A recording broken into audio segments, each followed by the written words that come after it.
everyone, it's been a while since I've done a Shutterstock video.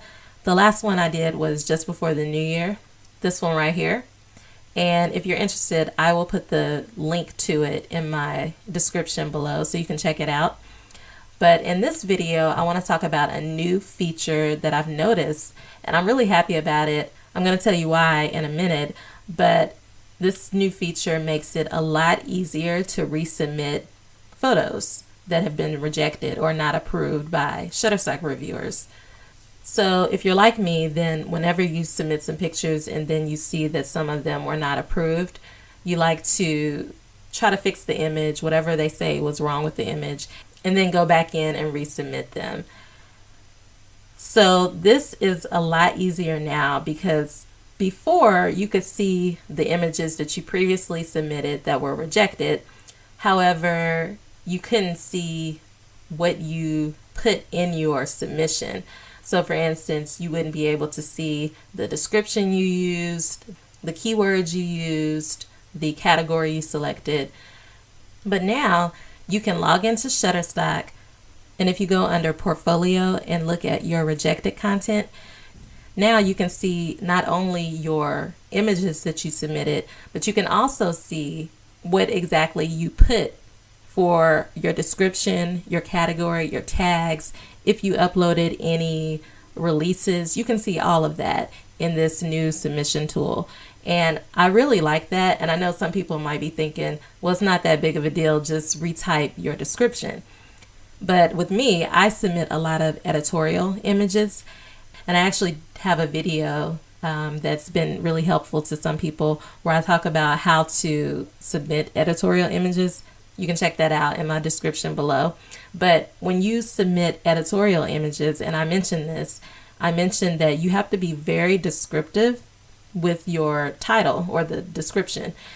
And so in this description box, you have to put the location, so where you took the picture, what date you took the picture. So when you have a lot of pictures that you're submitting, it's kind of inconvenient to have to remember everything that you put. And even when it comes to tags, your image can be rejected if you don't use the correct tags. So if your tags are not descriptive enough, if the reviewer thinks that, you know, some of your tags are kind of repetitive, I mean, your picture can be rejected for that too. So, you know, with me, I want to see what tags I submitted previously if I'm resubmitting the same picture. And so it's just really convenient to now be able to go in and see exactly what I put for the description, to see what tags I use, even the category that I selected. For example, yesterday, I resubmitted a picture that was rejected. But it was really nice because I was able to just copy and paste the description that I used when I submitted it previously. And I used the same description. All that was different was, of course, the picture, because I had to edit it and fix whatever the reviewer didn't like in the picture. But other than that, it was really simple to just resubmit it. Now, it hasn't been reviewed yet, but I'm not worried about it because that's another thing that I've noticed. Another change is that at the top of the page, it says that pending items will now be reviewed within 5 days. So they get back to you really quickly.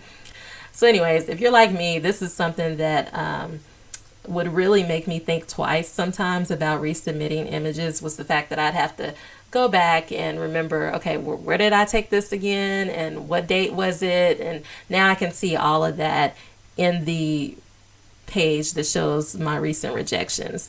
And so I like that. And actually, I took a survey a while back for Shutterstock. They wanted to get contributors' feedback on ways that they could improve the website. And that was one of the things that I submitted in my survey, was that it would be nice if they had a way that I can see everything that I submitted before. And so it's just really nice that they took the contributors' suggestions into consideration, and now we have this feature. So anyways, I just wanted to share that with you. If you have some rejected images and you want to see some quick ways that I've found for you to fix those images, you can check out my video below. I'll put a link to that. And also, if you're a new contributor and you're still trying to make your first sale on Shutterstock, I have a video titled How to Make Money on Shutterstock. And hopefully, if you want to look at that video, it'll help you to start making some money. So anyways, thanks for watching this video. And again, I'll put all of those links in the video description below and you can check those out as well. Talk to you later. Bye.